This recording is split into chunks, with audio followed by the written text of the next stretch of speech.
ꯑꯁꯤꯒꯤ ꯈꯣꯡꯆꯠꯁꯦ ꯌꯥꯝꯅ ꯑꯩꯈꯣꯏ ꯇꯥꯕꯗ ꯌꯥꯝ ꯇꯨꯖꯨꯡꯕ ꯀꯔꯝꯕ ꯇꯨꯖꯨꯡꯕꯗ ꯍꯔꯥꯎꯃꯟꯒꯤꯅ ꯇꯨꯖꯨꯡꯕ ꯑꯗꯨꯒꯨꯝꯕ ꯈꯣꯡꯆꯠ ꯑꯃ ꯑꯣꯏꯕꯒꯤ ꯑꯩꯈꯣꯏ ꯏꯌꯣꯀꯣꯒꯤ ꯊꯧꯗꯥꯡꯁꯤ ꯂꯧꯗꯕ ꯌꯥꯗ꯭ꯔꯦ ꯍꯥꯏꯅ ꯂꯧꯕꯅꯤ ꯃꯔꯝꯗꯤ ꯃꯅꯤꯄꯨꯔ ꯀꯟꯁꯤ ꯍꯥꯏꯕ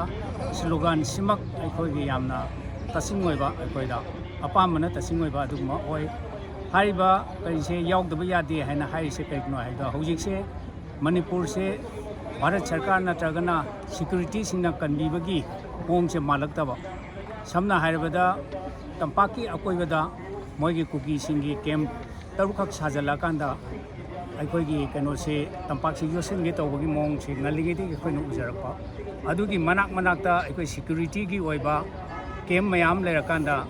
ꯀꯨꯀꯤꯅ ꯀꯥꯞꯄꯛꯄ ꯃꯇꯝꯗ ꯁꯦꯀ꯭ꯌꯨꯔꯤꯇꯤꯁꯤꯡꯅ ꯀꯩꯁꯨ ꯇꯧꯗꯕ ꯃꯥꯏ ꯀꯦꯝꯞꯗ ꯆꯪꯉ ꯂꯣꯠꯄꯗ ꯂꯩꯕ ꯃꯌꯥꯝꯁꯦ ꯑꯩꯈꯣꯏ ꯎꯔꯦ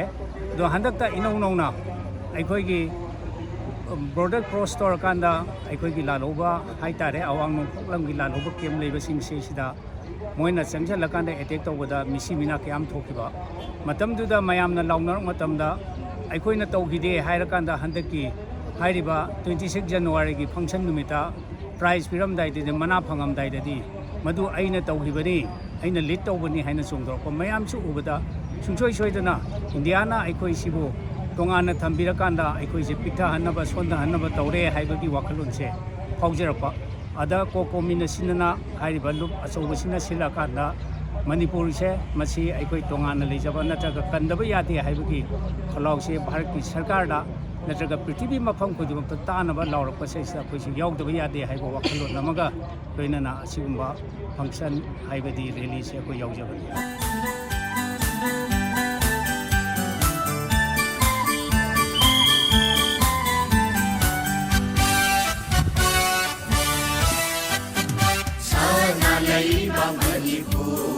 Manipur, sana laiba Manipur, koloy nanggi Manipur, koloy nanggi Manipur, lai janungi mani, Naraki Raira, lai janungi mani, Naraki Raira,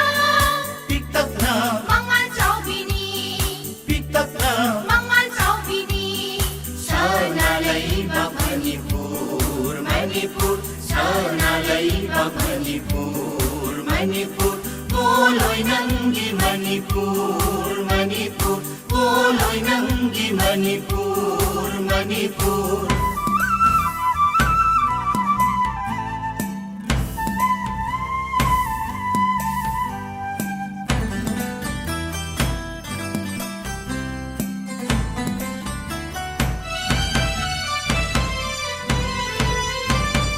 Inumbungdagi haurakpi Jinglona palon kharibi Inumbungdagi haurakpi Jinglona palon kharibi Shanglen ki Josephi, Chanvi Haibi,